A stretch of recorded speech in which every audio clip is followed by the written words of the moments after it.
Hello, welcome back to ഏകദേവ് ചാനലിലേക്കുള്ള സ്വാഗതം. ഇന്ന് നമ്മളിവിടെ ഷേണൈസിൽ വന്നിരിക്കുകയാണ്. കറുപ്പൊന്ന സിനിമയാണ്, സൂര്യയുടെ പടം, 11:15 ഷോ.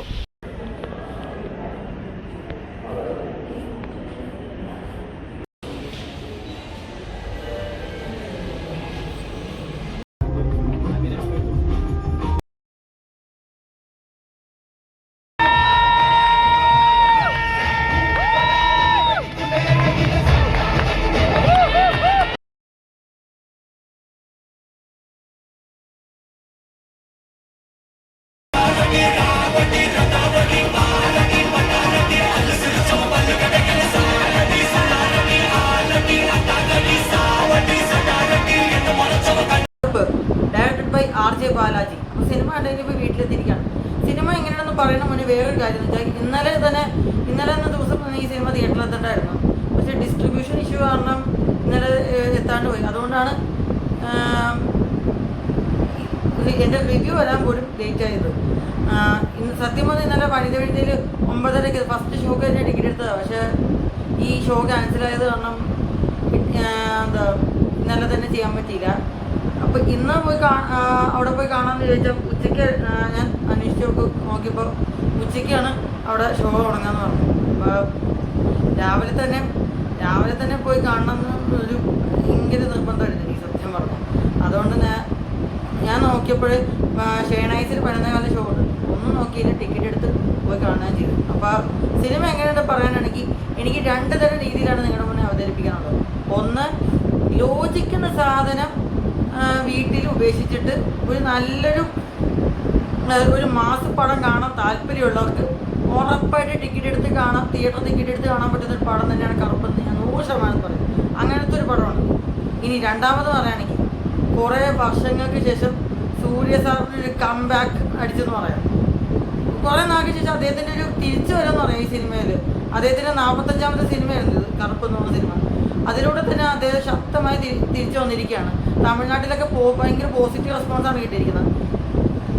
ഇവിടുത്തെ റെസ്പോൺസ് എങ്ങനെയാവുമെന്ന് സംഭവം എന്ന് വെച്ചാൽ ഈ പടം ഉണ്ടല്ലോ, ഒരു സൂര്യ ഫാൻസിന് അടിച്ചു പൊളിച്ച് തിയേറ്ററിൽ കാണാൻ പറ്റുന്ന ഒരു സ്റ്റൈൽ, അങ്ങനത്തെ ഒരു സ്റ്റൈൽ പടമാണ്. അതായത് കഴിഞ്ഞ വർഷം അജിത്തിൻ്റെ ഗുഡ് ബാഡ് അഗ്ലി എന്ന സിനിമ വന്നില്ലേ, അതുപോലെ മറ്റൊരു ഫാൻ ബോയ് സംഭവം ആണ് RJ ബാലാജി ഇവിടെ ഒരുക്കി വെച്ചിരിക്കുന്നത്. അത്രയും ഒരു എന്താ പറയുക, ഒരു പീക്ക് ലെവൽ തിയേറ്റർ എക്സ്പീരിയൻസ് നൽകുന്ന ഒരു തരം രീതിയിലാണ് പണി വെച്ചിരിക്കുന്നത്. അത്രയും ഫസ്റ്റ് ഹാഫ്, ഈ സിനിമയുടെ ഫസ്റ്റ് ഹാഫ് തുടക്കം തൊട്ട് ഫസ്റ്റ് ഹാഫൊക്കെ വേറെ ലെവലെന്ന് എടുത്ത് പറയാം. ഇൻ്റർവെലൊക്കെ കൂടുതൽ ഗംഭീരം എന്ന് പറയാം. ഒരു ഇൻ്റർവെൽ ഫൈറ്റും അതുപോലെ ഈ സിനിമയിലെ മേക്കിങ്ങും അതുപോലെ ടെക്നിക് സൈഡും അതുപോലെ മികച്ച് നിർത്താൻ പറ്റിയിട്ടുണ്ട്.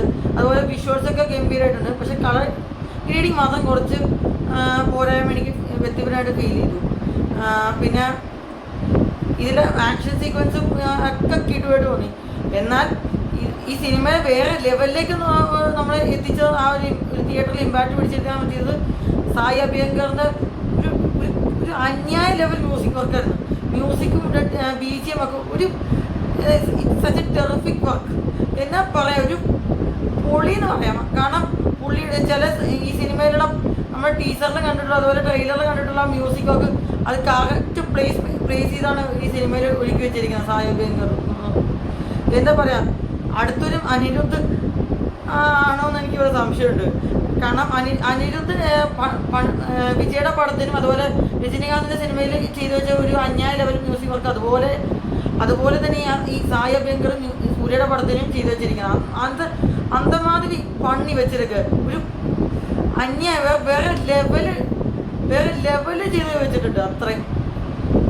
പിന്നെ ഫസ്റ്റ് ഹാഫ്, ഈ സിനിമയുടെ ഫസ്റ്റ് ഹാഫ് ഗംഭീരം. ഈ സെക്കൻഡ് ഹാഫ് തുടങ്ങി കുറച്ചൊക്കെ കോമഡി ഓക്കെ ആണെങ്കിലും ഇടയ്ക്ക് എവിടെ എനിക്ക് ഇത്തിരി ഓക്കെ ലെവലേ തോന്നി. എനിക്ക് സെക്കൻഡ് ഹാഫ് ഇത്തിരി ഓക്കെ ലെവലേ തോന്നി. എന്നാൽ ലാസ്റ്റ് അടക്കുമ്പോൾ പടം കുറച്ചുകൂടി ഒരു ലെവലിലേക്ക് കയറിപ്പോയി.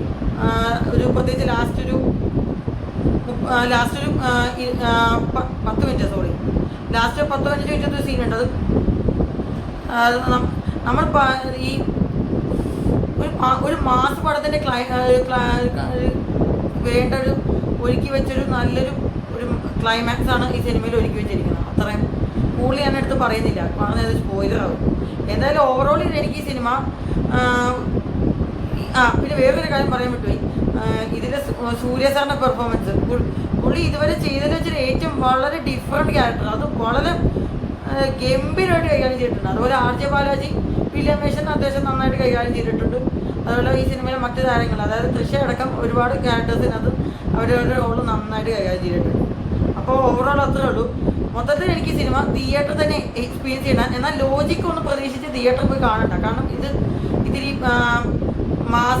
മാസിന് പോലെ മാസും, അതുപോലെ കോമഡിക്ക് പോലെ കോമഡി, അതുപോലെ എൻ്റർടൈനിങ്ങും, പിന്നെ ഭക്തിയും ഇമോഷൻസും കൂടുതൽ റിലേറ്റ് ചെയ്യുന്നൊരു പടമാണ്. അതുകൊണ്ട് ഇത് തമിഴ്നാട്ടിലെ ഓഡിയൻസിന് അത്യാവശ്യം വർക്കാവും. പക്ഷെ ഇവിടെ കേരളത്തിൽ എങ്ങനെയാണെന്ന് എനിക്ക് ഒരു ഉറപ്പ് തരാൻ പറ്റില്ല. കാരണം ഇവിടെ ചിലവർക്ക് വർക്കാവാൻ ചാൻസ് കുറവാണ്. കാരണം അത് ഈ ഭക്തി ഇമോഷൻസ്. പക്ഷെ എനിക്ക് ഈ സിനിമ എനിക്ക് നല്ല രീതിയിൽ എനിക്ക് ഇഷ്ടപ്പെട്ടു. നല്ലൊരു പക്ക തിയേറ്ററിൽ തന്നെ എക്സ്പീരിയൻസ് ചെയ്യാൻ പറ്റുന്ന പടം തന്നെയാണ്. പ്രത്യേകിച്ച് സൂര്യ ഫാൻസിന് അടിച്ച് പൊളിച്ചിരുന്ന് കാണാൻ പറ്റുന്നൊരു എന്താ പറയുക, ഒരു പക്ക ബ്ലാസ്റ്റ്, തിയേറ്റർ ബ്ലാസ്റ്റ് മൂവി എന്ന് വേണേൽ എടുത്ത് പറയാം കറുപ്പ് സിനിമ. അപ്പോൾ അത്രേ ഉള്ളൂ. കറുപ്പ് സിനിമയ്ക്ക് ഞാൻ കൊടുക്കുന്ന റേറ്റിംഗ് 5/4. പിന്നെ ഈ സിനിമ കണ്ടവർക്ക് അവരുടെ പലതരം ഒപ്പീനിയൻ ഉണ്ടാവും. പക്ഷെ ഞാനിവിടെ പറയുന്ന എൻ്റെ അഭിപ്രായമാണ്. എനിക്ക് സിനിമ നല്ല രീതിയിൽ വർക്കായി, അത്യാവശ്യം നല്ല. പിന്നെ ലോജിക്കൊന്ന് പ്രതീക്ഷിച്ച് പോകുന്നവർക്ക് എന്തായാലും പടം വർക്കാവില്ല, അത്ര പറയണം. അപ്പോൾ ഈ ലോജിക്കും കഥയൊക്കെ നിങ്ങൾ പോയി വീട്ടിൽ ഉപേക്ഷിച്ചിട്ട് നല്ലൊരു വൈബും എക്സ്പീരിയൻസ് കിട്ടണമെങ്കിൽ പ്രത്യേകിച്ച് മാസ് പടത്തിനൊക്കെ ഇഷ്ടപ്പെടുന്നവർക്ക് എന്തായാലും ഇത് തിയേറ്ററിൽ പോയി കാണാൻ പറ്റുന്നൊരു പടം തന്നെയാണ്. അപ്പോൾ അത്രേ ഉള്ളൂ. അപ്പോൾ കറുപ്പ് സിനിമയ്ക്ക് ഞാൻ കൊടുക്കുന്ന റേറ്റിംഗ് 5/4 തന്നെയാണ്. അപ്പോൾ ഈ സിനിമ നിങ്ങൾക്ക് ആർക്കെങ്കിലും ഇഷ്ടപ്പെട്ടിട്ടുണ്ടെങ്കിൽ നിങ്ങളുടെ താഴെ കമൻറ്റ് രേഖപ്പെടുത്താം. അപ്പോൾ ഈ വീഡിയോ നിങ്ങൾക്ക് ഇഷ്ടപ്പെട്ടെങ്കിൽ ലൈക്ക് ചെയ്യുക, ഷെയർ ചെയ്യുക, സബ്സ്ക്രൈബ് ചെയ്യുക. അപ്പോൾ അടുത്തൊരു വീഡിയോ ഒക്കെ ആയിട്ട് വരാം. അതൊരു